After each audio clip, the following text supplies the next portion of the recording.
Hey, welcome back, everybody. It's time to start living the RAAD life with our one and only raconteur, our resident storyteller, the tracker of all things Orange County. We have with us, but where is he? Oh, he's not here. Instead, we have again. How did we get him again here? We've got the... I'm his French brother. Is that it? His French brother here. You look so much alike, the two of you here. Totally, Anyway. Sure. That is a nice compliment. Thank Well, RAAD is living the RAAD life. He is in a yacht. He doesn't want to describe it that way, but he's on a pretty big boat floating around the Mediterranean. Fishing boat. Yeah, fishing boat. Yeah, they're really hard fishing, I can see. I saw some pictures from it there. And to carry on the task of talking about Orange County, we have with us here the GOAT himself, the greatest of all time, Chef Pascal. Welcome back again, sir. Thank you. I'm happy to be here. Talking to RAAD about RAAD fishing boat, I haven't seen any fish yet. I haven't seen one picture. He sent a lot of pictures. If you go follow RAAD on his social media, Yeah. there he is laying out on the deck, and there they are, coasting along. I don't see any fishing rods. I don't see any fish being caught here. But we have a great guest today. Today we're gonna fish around to learn more about California culture here today. Yeah, totally. All right, let's get her a little closer to the mic there. She's backing off already here from it here. We don't want to do that. So welcome. Identify yourself, mystery guest number one here. We have Jennifer Keil, and that's what you were saying? Yes. Yeah, all right. And she's here to talk about, this is a show about community, but the community gets stronger if you know its own history. And I believe that's what our goal, and she's going to talk about local history, Southern California history. And so you have a master. Yes, in history. In history. And why did you pick that? It is a sincere love of stories, and it stems from a very young age of looking at the craft of the perfect story. And my mom is an educator, and growing up in a culture where Shakespeare's Midsummer's Night Dream to Romeo and Juliet are spoken as if they are everyday bedtime stories, enriches the culture in your heart and in your mind and in the creative space. So my sister and I are very fortunate to fall into this line of thinking together. We both studied here at UCI, so it's a very special place for us. You're Welcome coming back. home, Thank you. Maybe you forgot something. Right. It's always this idea coming back to this place to Sure. keep invigorating the next generation in this tradition. And on the way up, you said you were part of their unique Wayfinders That's correct. program to turn you into an ant-trepreneur. Exactly. Not an entrepreneur, but an ant, because it's all the ants here. Well, that's why we're in California, to be entrepreneur. Yeah. Yes. But here they're because it's, their motto is this ant eater, everything. You become an ant-trepreneur.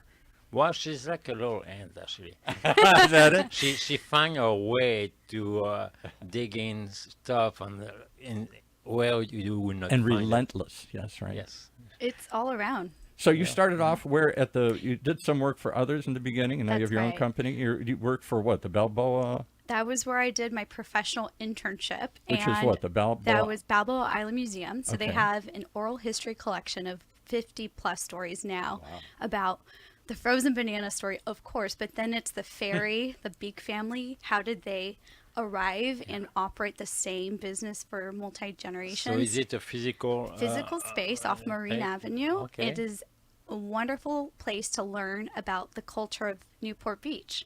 And you sort of think about these island communities, that residential, this one's a very unique place where there's a distinct Main Street, America, and that there's a sense of Americana. And so there's figures throughout that are familiar, Hollywood types like John Wayne, Shirley Temple, who resided there, Buddy Ebsen, who was on the South Bay front there. And it's that historic house was a place where we celebrated. We had a party there. Oh, is that the house that we was watching the bridge? It was adjacent to the ferry, so okay. kind of more on the other end. And so everywhere you look, history abounds. I mean, we know Jamboree because we all distinctly take that on the daily, but that was a Newport Beach tradition with the Boy Scouts in the 50s. national Where they held their meeting. jamboree meeting, Exactly. from all over the country. jamboree all Meetings. over the world. The Right. bit, Bison Avenue. There's another historic landmark of what used to be here. I Animals. miss the you know? bison. Cultures all around, and naming and streets. And Balboa itself, Vasco de Balboa was an explorer, and of course the Pacific Ocean was explored, and through his crew we find California through this adventure, this European adventure. And hence, I know from your journeys from Yeah. France to California, it is such that sometimes you find your way through connections Well, you and end friendships. up on an island. It's not too bad. Not a bad place to land, not a place to call Give home. us a quick story. I know you got to talk about lots of things. But Balboa Island, we all know where it is. We've all taken the little cute ferry across the, whatever, 50 feet or something that separates it there. And yet, I don't think anybody, me included, really knows how that came to be, how the community, Excellent. and it's not that long ago. It's not like 100 years, or well, maybe it is 100 years. Little now, but, over. Williams Collins, who was I would call him a serial entrepreneur in that way. He developed his master plan, and they dredged the island out. So in 1906, So they made the island sort of. physically structured it because it was just a marshland.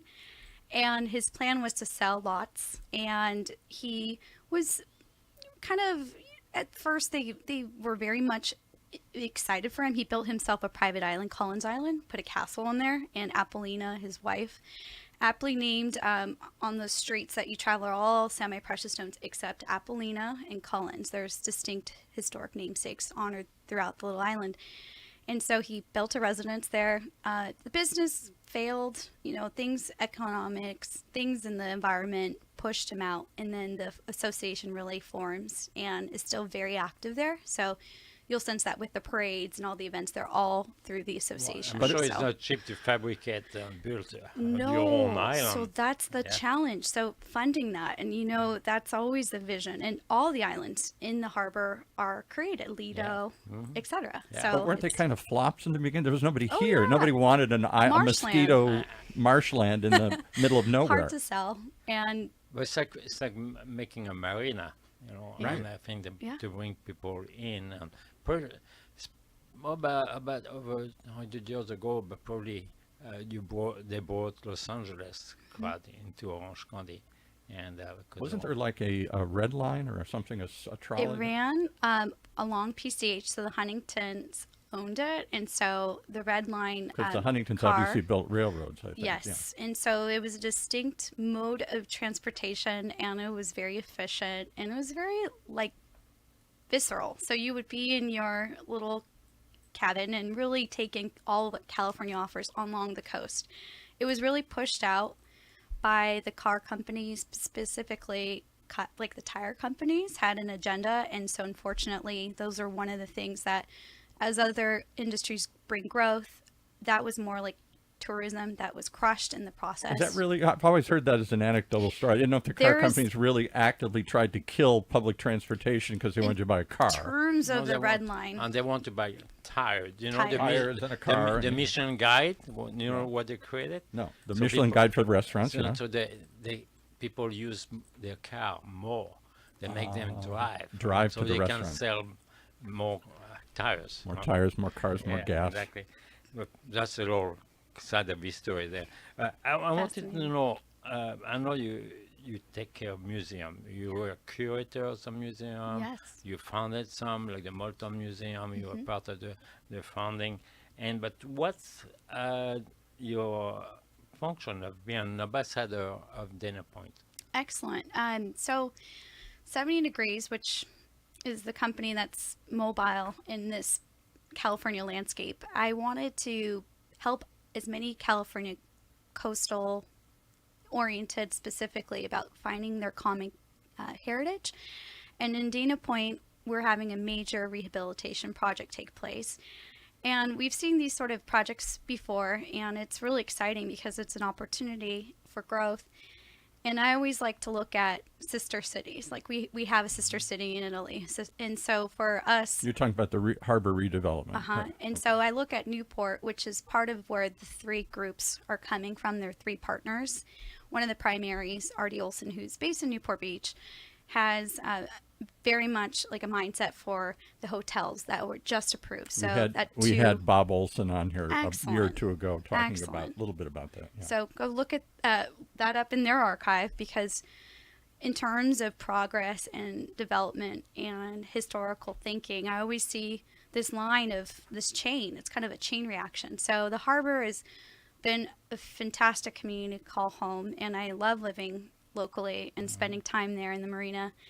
And there's so much opportunity. Do you live in the marina right now? I am in Dana Point, and so the thought is, as they continue to build out, why not, consider all options. I was in a meeting last evening with the city, and they have a plan, Dana Point, and asking for feedback as they're putting in bids and growth plans. They've been so much making opportunity. changes the last few years. Major. Unbelievable. It's unbelievable. I got to stop you again. Tell us the quick story of Dana Point and the guy the guy behind it. That with crazy idea, he turns it into like an Eastern Boston whaling village or something here, and all has that look of like you're traveling through Massachusetts or Maine or something here. It's a wonderful story of the 2.5 years before the mast, which is he took on a sailor's persona. He was Harvard educated and wanted He wasn't a sailor, right? Yeah.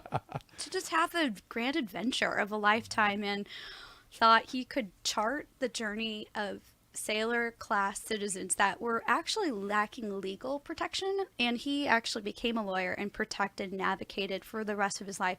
He was an incredible writer, and his story of saying that Dana Point is the most romantic part of the coastline is part of the Visit Dana Point cultural identity now, that it is this place where the mission was thriving, and then it comes into kind of a stalemate, and there's periods of growth and kind of quiet. But where was he? He was from back east. He's from Boston, and he lands in Capo Beach. Essentially, the bay's not even, formally, it's very natural. And so they're throwing hides over the cliff line. There's a marker now that you can go walk along this fantastic vista above Ocean Institute and see the harbor. And so the sailors would take all the cattle hides, they would tan them, and then they would throw them into, there were the California dollar, is the equivalent of the economy then, into the Pilgrim, which iconic tall ship that was at bay. Isn't that the boat that sank? Exactly. Right. So we still have the spirit of Dana Point, and it's strong, and you can sail out. I have a question that I will ask you later about what's the difference for you between the Eastern culture of the U.S. and the Western culture? There's, I think, a saturation of historical markers and appreciation. It's mapped out, and it's sincerely part of historic tourism in the East Coast. California's coming into this idea of, we had the mission here in Orange County since 1776. So if we think about the American identity of patriotism, and the 4th of July is around the corner, and we're sensing that sincere appreciation of liberty. But if California, through its Spanish origin story to the Mexican period to the Californian period, with this rise of consciousness, this is why 70 Degrees was formed, to understand the communities that live there. That's it. 70 degrees. Actually, later, that's what we when do. you have a moment, can you explain what 70 degree means? We are in a very comfortable studio right now, and it's probably near 70 degrees. I have this ability now. I'm like, hey, probably about 70 in here. I'm a natural, now conduit of this. I walk into spaces, and it's like the first thing I look at in a gallery or a museum or a storage facility. The National Archives did a number of studies with their physicists, chemists, and they decided 70 degrees is a preferred temperature degree for long-term preservation plans. There's also relative humidity, 30%. That's why I'm well preserved here. We want to live longer. we stay in the studio true. here. Yeah. It is also very comfortable for guests in the gallery space. So it is the ideal for objects, but it's also, I think, for guests as well. So you visit a lot of libraries. Yes. All over Orange County. Yes. There's several of them, like Sherman Garden, Nixon Library, everywhere. And what are you looking for when you go in a library? The untold story. Often we look at these big pictures of, at the Richard Nixon Museum, they had a centennial study, and I was looking at Title IX policy during his admin and scoped out what was sort of missed in his agenda minutes of who he met with during his presidential years, and how did he mobilize a generation of especially women athletes at that time, were looking for progress. And so the group of us, we were all students, graduate students. We took on different policies and looking at his life in, different perspectives. They have a brand new build out there that tells you the entire story of him being a young man, becoming a football player, his rise to political and ambitions, and then often like the California coastal Western White House is here in San Clemente. And so I always like to think about how he frequented El Adobe, and there's El Presidente platter. You can go taste history. It's all about culinary for The me. Five history. Crowns. Didn't you go to the Five Five Crowns all Crowns. the time? Yeah. Very much part of the fabric and identity of Orange County. And so when we think about what they ate, what they saw, what they experienced, and that's public history. That's history in action. So I was a formal in the academic training and UCI's perspective of long-term preservation plans and how we should all use these tools and keep this like consciousness, but in the same time be approachable. If we're not telling the stories and connecting, they all sit in the archive on the racks and shelves of things. And so it's my job in the community to pull them out. And that's what an oral historian is, from the person themselves, the person who experienced it. And that's what's so rich about the presidential libraries are these oral histories and the records that pair with them. They extrapolate the past and they go together. Why East Coast became more known in the world than the West Coast?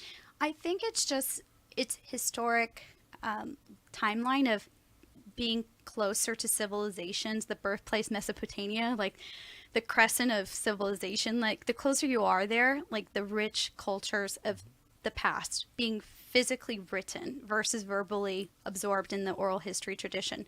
So I think the closer you are to these Mesopotamia type places, for us being in America, it's like DC, it's New York, kind of where did most people land and start out? And obviously the migration periods happen throughout the states, and every state has its identity based on that trajectory. And I look at my own family history in the tree that way too. Like, when did the Germans come here with my last name Keil? It's like, how did that migration happen? Why did they go to Minnesota first? The climate. And so there's certain things that the psychology perspectives of history and anthropology, where the intersectionality, I guess, of the fields. I love sociology, all these fields, because we all are looking at the same data, but we interpret it sometimes differently. And so I try to break sometimes our molds of profession lines and what's the story? What's the story that can go beyond the industry, and how do we all connect over this and this migration? I'm so glad you say that. I was a history major at the University of Michigan. Excellent. Fascinated with history. And everybody I talked about history, including my own daughter, go, yuck. I hate history. It's dates and endless things. And I say, it's just stories. Forget about the dates. It doesn't matter if you remember the exact date something happened. It's the story of everybody who came before us. And people don't think of it that way. Yeah, if you want to know more about yourself, you have to know history. And the other thing that strikes me, Chef Pascal's from, is it Normandy? Normandy. And obviously, I grew up hearing the history of D-Day and the invasion of Europe and everything. So when I went to Europe, the one and only time, everywhere history exists. Anybody, the busboy at the local restaurant can tell you about the castle up on the hill. Or or you walk in the street, you see history. Everywhere. And it's just part of the fabric of life. If you walk through particularly the West Coast, less so on the East Coast, because there's a longer history there. That's where the history of America started as it came westward.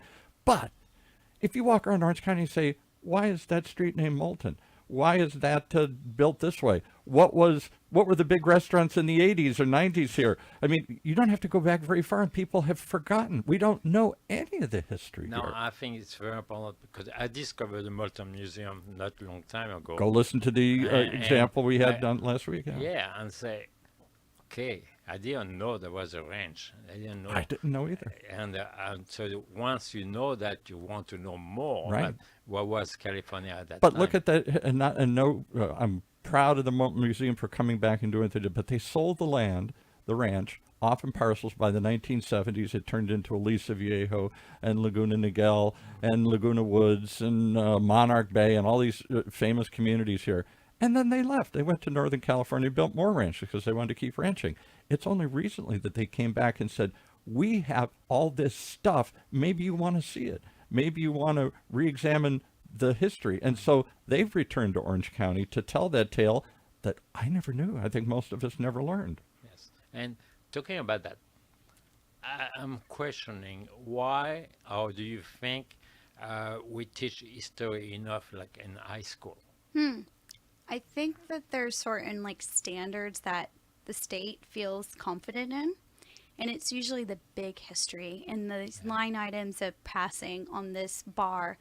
But in the world in which I'm operating and working with educators and the district and attending California social studies conferences, it's all about reinventing the curriculum and getting it to state standard, going through policy to say local history is just as important to national narrative. And California state heritage, with our 1850 start point officially, it's critical for us to see the different economies, peoples, and the things that mark each chapter of our state. And it's really part of, for my hope, is that these stories that I capture, these oral histories that are primary sources, which teachers love because it's authentic, it's a first person perspective, they're unedited, they're all like a verbal transcript, like this podcast. It's a means to access the past, a person with whom you can never connect, but through their writings, through this transcript now, and if they have memoirs, pairing the two, even better. That's how we change Is it. that We what you require it. You'll call oral history? I never heard that Exactly. before. What mean oral history? And it's this timeless tradition that specifically, I think of communities at large, like indigenous populations, their history has always been in the oral tradition. One of my colleagues, Farina Keene, out of the Navajo Nation, she and I ran an organization called Southwest Oral History Association, and we teach workshops about how to create these interviews, because the process is, if you have a recorder, capture the story. So we know, whether it's good history in that sense, we have that gut feeling that this is worth saving and recording. But the methodology of prompts and standards and long-term preservation goals, UCI has an incredible library and archive here, and they capture stories that are more, I think, in the sense of everyday, the social history, and they specialize in perspectives that may be absent from the record. So they have a very rich Vietnamese American perspective of people's survival. And so right now I'm working with the librarians here on the Crystal Cove story, and that is a really cool place. You think about the coastal history of the little beach cottages that have just recently been rehabilitated, and you can go and stay. But how did they form? Who lived there? They were through different periods of tenting, to building their own cabins with found materials, to being more like they attracted architect types, and so they started engineering, getting proper code. The city, of course, was still even being formed in this period. Is there any trace of the past? There is, there are historic markers. The state and the National Register of Historic Places has recognized Crystal's Cove as a distinct district. So all those cottages are now preserved federally, and it's by the state to sanction and say, this place matters. Like literally national preservation as For that me, program. That's what make it different in California or West Coast, on East Coast, even Europe. We don't keep traces. Right. We don't keep... We bulldoze them. We get rid of them. We rebuild them. We reimagine them. And We you don't build monuments. You don't build statues to see show all the pioneers. Can I give you a strange example? And maybe she knows the story. Maybe I'm sharing something nobody knows here. But I live in South County. I live right off of the canyon that runs down from the mountains there. I forgot what they call the whole long canyon there, but it's like near Trabuco Canyon and all that kind of stuff, and it flows down. So this is supposedly where the first Spanish mapping expedition, the Portola expedition, that we have Portola Road and all this stuff, and this group of Spaniard soldiers came down and tried to map this as they were walking towards the mission. And they stopped along the way. They lost their trabuco. One of them lost their gun, which was called a trabuco, and that's why we call it Trabuco Canyon. And not far from there, they camped. Now, I live at the edge of this canyon, so we can walk along the rim and we can walk down into the canyon. And there is a spot that a wooden shack was built over this. No monument, no message, no nothing. They just wanted to preserve it, so they threw up a little shack over it. and it's where one of the groups camped. They found their campsite. And they don't know what to do with it, so you wouldn't know. As you're walking along the trail, it looks like an outhouse. It's just sitting there, this wooden little shack. We need to dig in the ground. And something to do something with, but to preserve it, somebody smartly said, let's just cover it up, and someday we'll get to it. And I've been living here for 20 or 30 years. That shack is still sitting out there. That should be your next job. That's the next I will dig. help you to shovel the Right. dirt. Yeah. I think that's a Excavate crew that. for sure. That's worth filming. And Who knows what's capture. under there? Yeah. There are people who spend time doing that, and it's may- worthy And to people are buried get there the too. get the So story. here is this little encampment. Who knows what's under there? Somebody's found it and saw it, and why? I don't even know who did it. If it was the county or somebody put a shack over it. No monument, no message, no nothing. And there it sits, waiting for somebody like Jennifer to come along and say, preserve it, do something It's with it. time. I work with Orange County Historic Commissioners, and they have districts, and they are in that sort of thinking. And I know that story all so well, and it's sort of this next thing that needs to be marked. And having a marker that is identified and indexed with photos that sanction it as a historic site and that encourages the public to visit. That's the thing. There's Could be certain a field trip for students. Exactly. Yeah. Right now it feels like a barrier because it physically there's something covering the past. And so again, that's like the goal with 70 Degrees is to create these networks and to think about what locations like Trabuco, like why does this place why does it matter, and how do we mark it and get the story marked for the historical narrative for the future? And that's the thing, it's intergenerational. And So that's the really future what knows. oral history is. What I know about it is it's capturing ordinary people talking about ordinary things. What partly nobody ever thought to catalog centuries ago, the lives of ordinary people, and they didn't have the technology. So now you have the ability. The Library of Congress has a big oral history collection where they go out and talk to people in Appalachia, or they talk to people, last American native speakers of different tribal languages and stuff.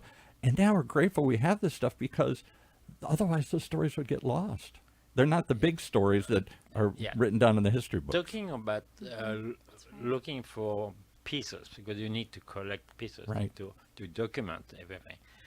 I know you go to libraries, but to bring things in libraries, do you go to maybe some estate sales that people have been kept in, throwing old stuff out? Yeah, and they kept it, and suddenly say, oh, maybe some that can help. I know people who are appraisers who spend quite a bit of time in that space and look at value and are they connected to a Hollywood individual or person of influence that deems this object like connected to a story sometimes. But it's really, for me, my niche is like the small historical society who has a variety of materials. A lot of times it's articles of incorporation from when the city formed and sort of the titles that sort of sit there that someone says, someone in the future will appreciate this. Well, now it's digitization, now it's access, now it's preservation plans in place, and the process archive, preserve, and exhibit. So first we have to know it's there, get it processed. If it's in a condition where it needs preservation and care, get a conservator if it's fine art, and then show it in the public sphere, like get it on loan. And now that you have a general sense of what its place, loan it to another institution. So share the story. individual, public can loan their Personal collectors for sure. to a Fine art. museum. And the galleries such as like Soka University, they have a founders gallery I think open to the people, public. They need to know that. They do need to I'm know. sure They could there's- share. I'll give you in a two group examples of that. exhibit. So in my own life, my grandmother died. She was from Minnesota. My roots are in Minnesota, Minneapolis.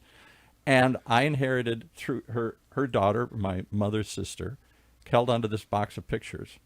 And then she died just a couple of years ago. These pictures are all from the early 1900s. Pictures, postcard. I don't know who any of the people are. Right. She saved this box. This box is over, Mystery box. it must be 120 years old now or something here. And because I never asked her, she never told me, and they never wrote on these pictures. Anyone look like you? Some do, actually. Actually, they do. But I thought, how sad. I don't know what to do with this box. I've never thrown it away, but I don't know who most of the people are. Yeah, you want to keep it because you know it's related. Right. ID now. This is intergenerational homework for our families that might be listening. Get out your box. That's hopefully in 70 degrees. Bring it inside. If it's not, get a pencil. Start putting names on the backside very lightly. until you can start like a puzzle. Like people like to investigate their heritage, like ancestry. It's all about Sure. discovering your past online, but it starts with the physical representation. So look at it, assess what you can figure out, call a family member, put it on Zoom, kind of look at it, see if they can consult and help. I work with genealogists. One of my professors, Dr. Wendy Scheinberg Elliott, I'm helping her put her manuscript. It's all family history of, she has traced many, many generations back. Now we're at like 8, 9, and she has helped many others with their discovery with the Boyette name, last name, who they are. And so again, if you have the resources, publish them online. WordPress, is Sure. very friendly. You can get a site going. Access is everything in this age, and so others who are part of your family tree can benefit. Or you That's can, the hope. now that you can help research your tree. and share. That's So let me tell, Yeah, since I'm hold on. telling stories here today, and since I'm such a history buff, let me tell you my quick history story. So like most Americans, I can't tell you much about my great-grandparents. I probably can't even tell you their names. We lose these connections so fast, particularly because almost all of us are immigrants to this country here. And when the immigrants come over, they typically don't want to talk about the past. They're leaving the past. The past was behind us. We're here now. We don't talk about where we came from, what we did. So I go on Ancestry, the one of the big sites, and all I knew about my mother's grandmother, or grandfather rather, was that he was born in a boat coming over from Ireland in the Great Famine in the 1840s. So that's in that time period, 3 million people in Ireland, 1 million died, 1 million stayed, 1 million left. It was a horrendous event in Irish history. We were the first mass immigrants to come to America here, and not well welcomed or wanted or anything else here. We were dirty, we were unwashed, we were Catholic, we weren't Protestant, everything. So all I knew, and I talked to my grandmother once about her mother and father, her father, and she just said, I don't want to talk about it. He owned a bar. That's all I knew. And she was ashamed of him because he owned a bar. Typical Irishman drunk owns a bar, right? And so I didn't think much of the story I was going to come out of. I go on Ancestry. I start researching. I'm related to this guy. I knew he was born on a boat coming over during the Great Famine. I start getting these letters from an author who was writing a book on this Irish migration, great. and particularly that boat that he was born on, because it was the only boat owned by an Irishman, and he insisted on having a doctor, which is why the little baby was born on the boat and lived. Most of them died when they came over. If you were unfortunate to give birth on a boat with 300 people crammed in a boat that's only supposed to hold 30, and there's no toilets, there's no sanitation, people died like crazy. They called them coffin ships because so many died. So all of a sudden, she writes this book, and my aunt was still alive, so she asked her a little bit about it, and I knew a few stories myself were in this book. And I get contacted from the other side, Ireland. And they said, are you related to this guy? I said, I guess so. I was kind of always embarrassed. This guy was born in a boat. How desperately poor must you be to get in a boat and you're 9 months pregnant? That's how bad they're starving. They had to go. Got to go. So she gets on the boat. He lives. He doesn't want to talk about it. The family doesn't want to talk about it. But in Ireland, there is a famine museum in Dublin, and they have a statue of my great-great-grandmother and my great-great-grandfather. Beautiful story. And they have a recreation of the boat because it's the only boat that never had a death on the My boat. goodness. It's called the Jeannie Johnston. You can look it up in Wikipedia. And so in there, this is a celebrated story of survival. Here, it was a story of shame to be forgotten. Yeah.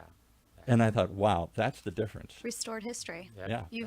That's it. That's So it. taking the time to do the research, you've been able to facilitate for your family Why and do others. Americans Like not do this more? We, as a culture, we don't think of the past. We're always looking towards the future. It's- America's So all about. have you done your tree? I have. I've gone back to now on my father's side. It's amazing. I've gone back to around Plymouth Rock and then beyond and into like the 1100s. Good.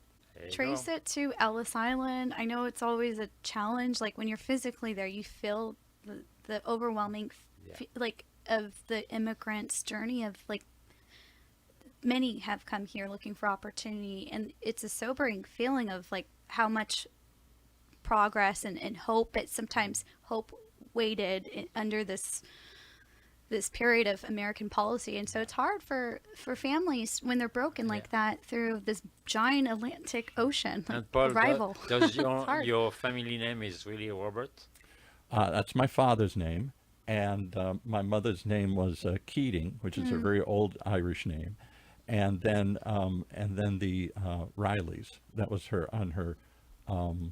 Keating was her father's name. Her But mother's name Robert was. doesn't really sound Irish. Roberts is one of those. It can be anything: Welsh, English, Irish. They're kind of all over the place there. But this isn't through the Roberts side. This is through my mother's side, and it's amazing. I could tell you all sorts of crazy stories that we've discovered. I've discovered, but I'm the only one interested. I tell you, the rest of the family go, "Oh, that's nice."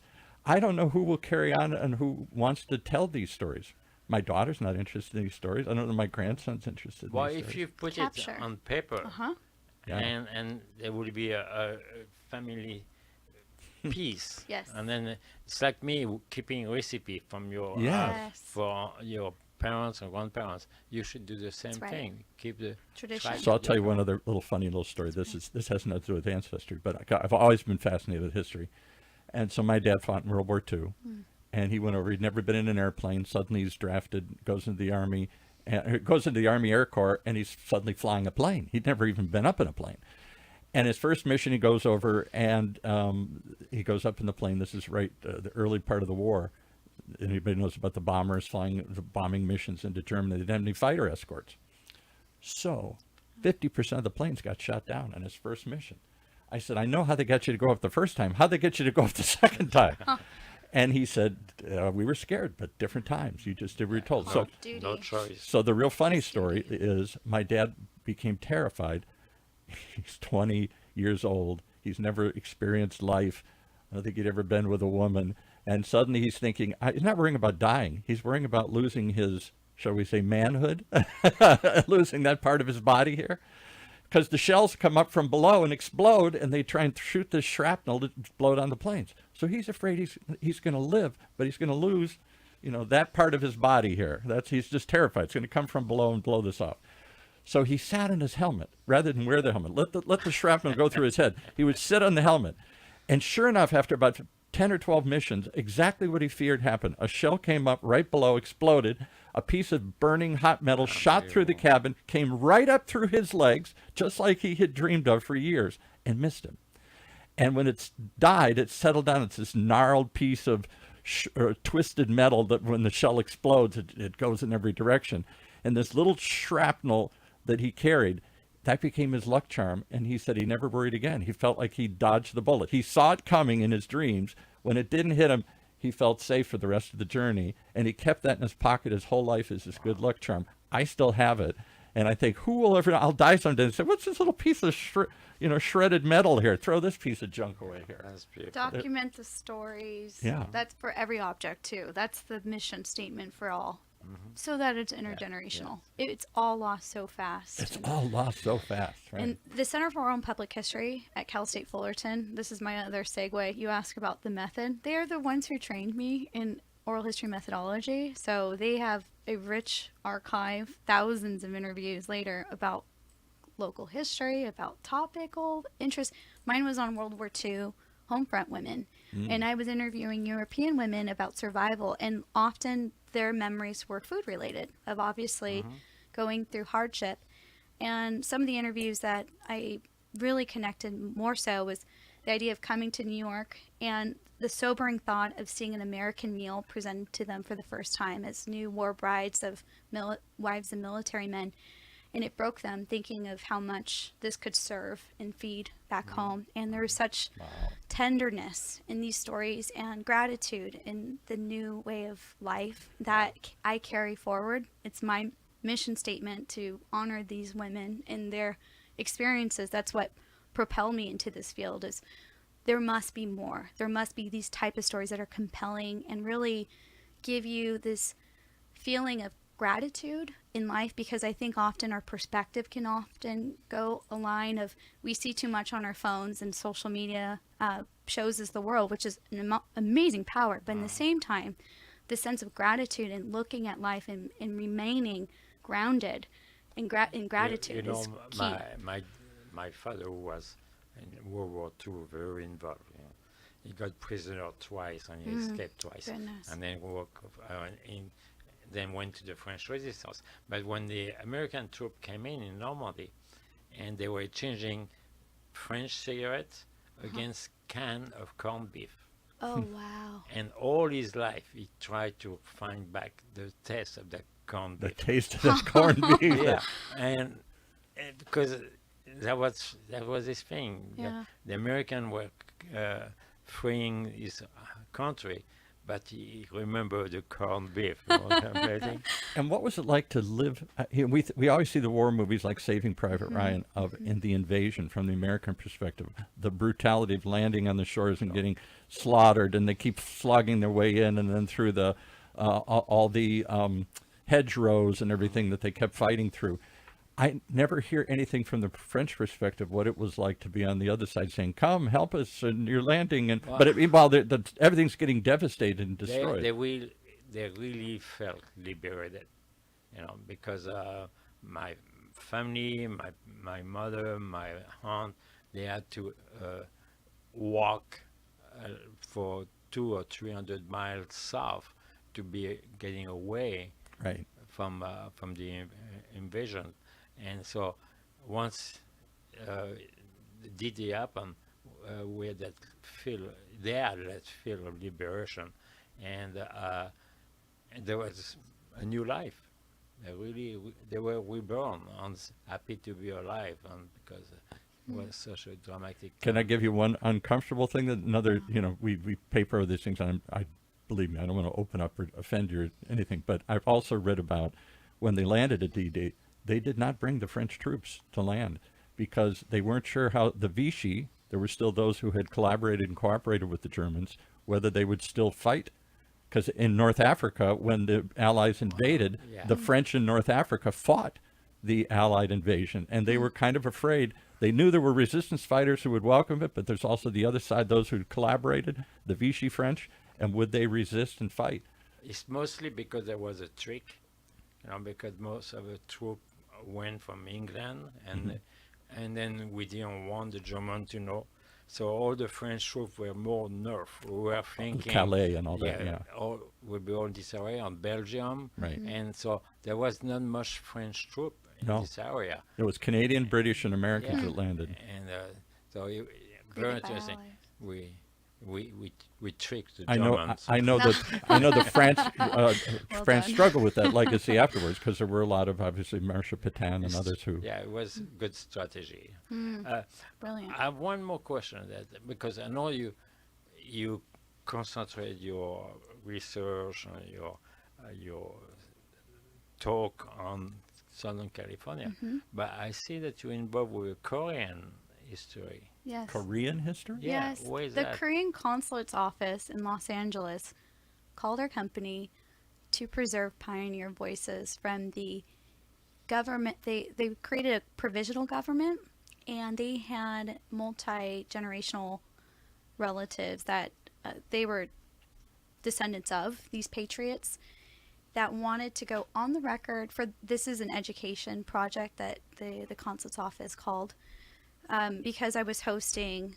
the Southwest Oral History Association 2018 at Fullerton, and Dr. Dennehy, Christine Dennehy, she's a Japanese historian, introduced me to her colleagues, and she's also a Korean specialist historian, and they were visiting. It's just like kind of a sister transfer of a faculty program. So she has been distinguished and sends herself there, and they exchange. It's a faculty exchange.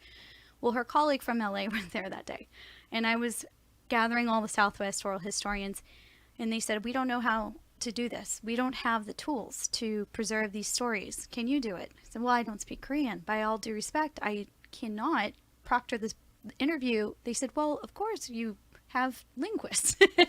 They're specialists. In USC, who is very near to their office there, they provided linguistic translation, and we worked as a cohort. So I'm used to working in very networked perspectives that we all contribute as a group. And so that project was so thoughtful in terms of that's not my specialty. It's outside the scope of my traditional history. But in the same regard, I had a grandfather who served in the Korean War, and it was to honor the Korean War legacy.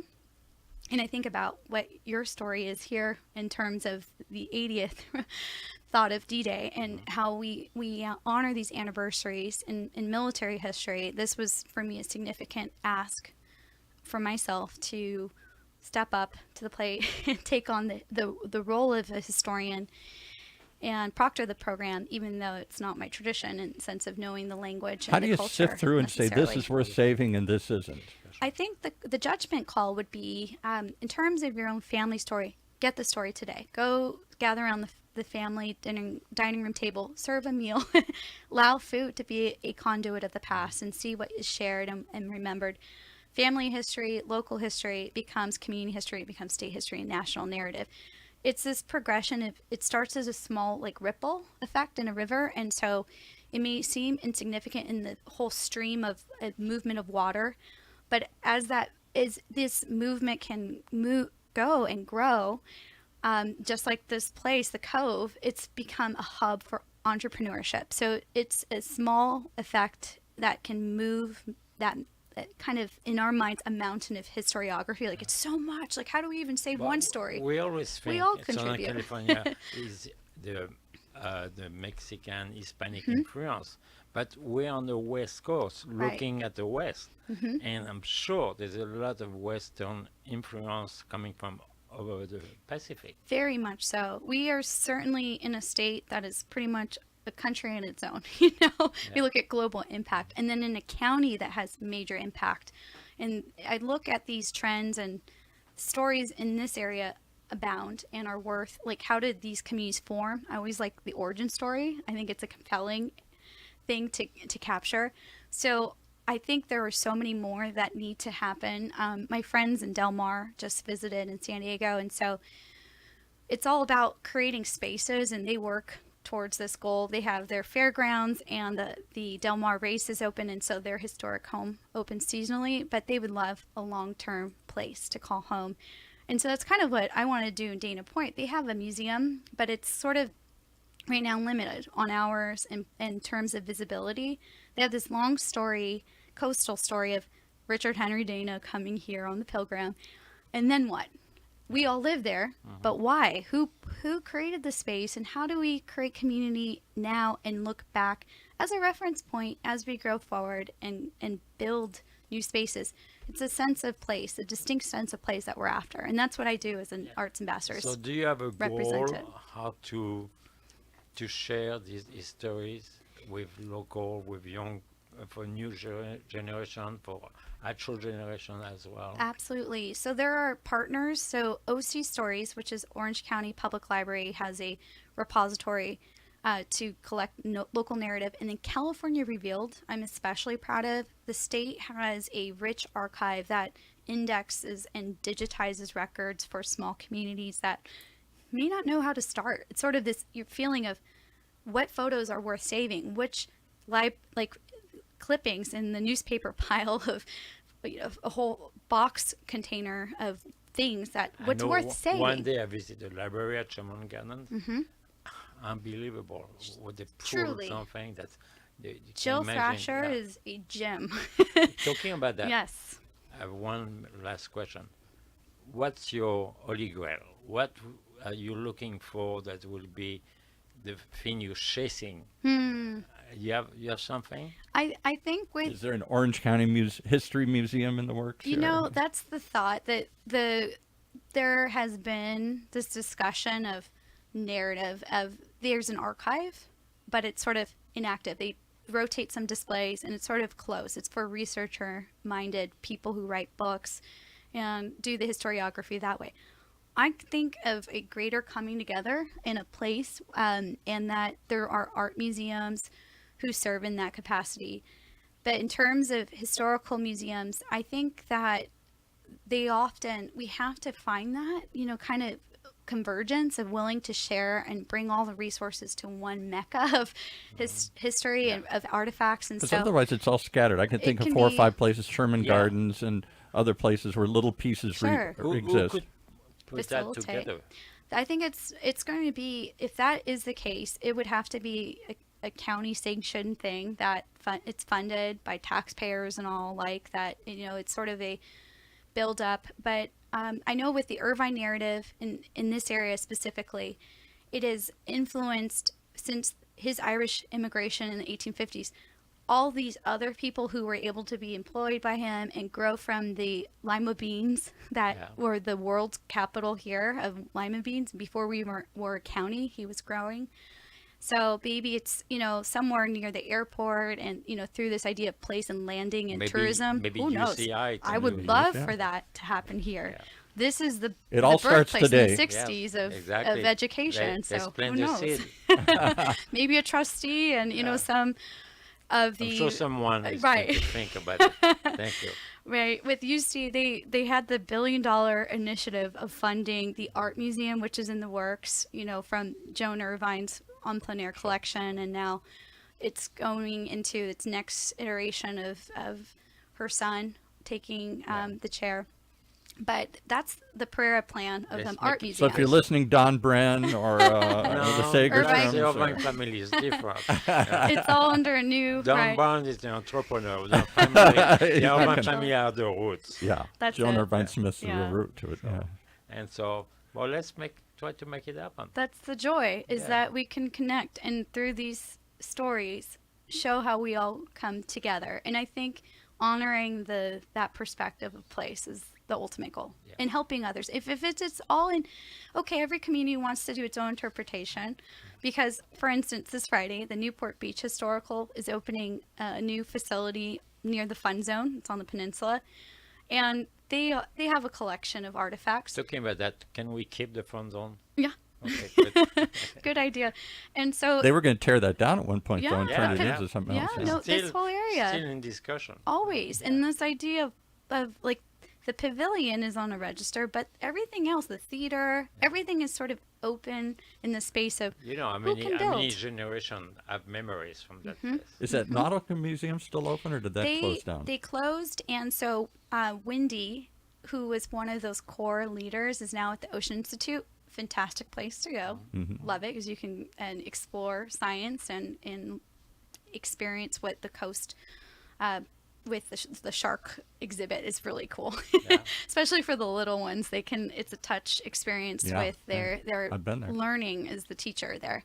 By experience, you learn by that perspective. So they no longer have the Nautical Historical Museum with the Jolly Roger that was once there. They had a huge collection. It's so huge sad collection. that we could not keep that boat. We need a nautical museum. This is also my plea, silent plea. It's like we have these amazing vessels in our harbors, but very limited perspective of this tall ship is, part of the Constitution. It comes in, it's a touring tall ship that went to the Wooden Boat Festival, and you can step on board at the harbor and dock at the yacht club and see these incredible vessels. But in terms of movement, we need more moving museums in that way, things on the go. And I feel at some point that might be a really neat partnership with the ocean being 70% of the world's mass in terms of its influence in our world. Why not create more spaces in these waterways of thinking too, and not be so landlocked? I think we live along the coast because we love it so much. It's our wonder, you look at it. All connected with the water. That's it. Yes. That makes everybody feel like we're part of this, is the connection of water. So we're going to start a GoFundMe page here, and we're going to maybe raise $1 billion here. That's it. How do they reach you? We're out of time. How do they reach you if they want to know more about the historical work you do, or engage with you if some community wants to archive, or some family wants to? A website? I sure do. In a monthly newsletter, so 70degrees.org. And the perfect temperature to preserve stuff. Might as well explore some resources while you're there. There's a whole page dedicated, so you're now in the learn from this episode part of the please go check it out. The follow-up. Email the team. We'll see what sort of project you're working on and what stage you're in, because projects are such, you always have good intent and then things sort of at bay for a bit. I hope you will continue to record Chef Pascal as he talks about the early days of fine dining here in the 80s and beyond, because that was a birthplace. Orange County was was just a big suburb, and we were filled with lots of fast food in and out stuff. But as we wanted to grow and culturally grow, we were thinking about art museums and performing arts centers. That whole idea of fine dining was a slug. Well, food is culture. Yeah. A culture that we share. And it's funny how food brings back memories. I'll leave on one last story. So my late father died about 10 years ago. And I went to a restaurant out in the desert that specialized in, we're from Detroit, Detroit cuisine. I don't know why. There's nothing great about Detroit cuisine, but this is like the guy was from Detroit, so he had imported all these sodas I drank as a kid and Detroit food and special hot dogs from the Detroit. They had a certain style of coney hot dogs that they did. And I didn't think much about it. I thought, oh, there wasn't anything great about Detroit. And I walked in there, and the smell of that hot dog, I started crying. I remember my dad taking me to a ball game, and that smell I had forgotten, that unique smell, brought back a rush of memories. You sure there was not the popcorn smell? Maybe. Whatever it was Detroit. And oh my God, I just reminded me, flooded back all these feelings I had as a little kid of holding my dad's hand. Amazing. Wow. Yeah. Beauty. Amazing. Thank you so much. Name of the company is 70 Degrees. Go check them out. Chef Pascal, you're bringing a lot of culture to the show here. You're educating us here. That's my goal. That's Thank your you. goal. All right. Thanks so much. Thank you very much.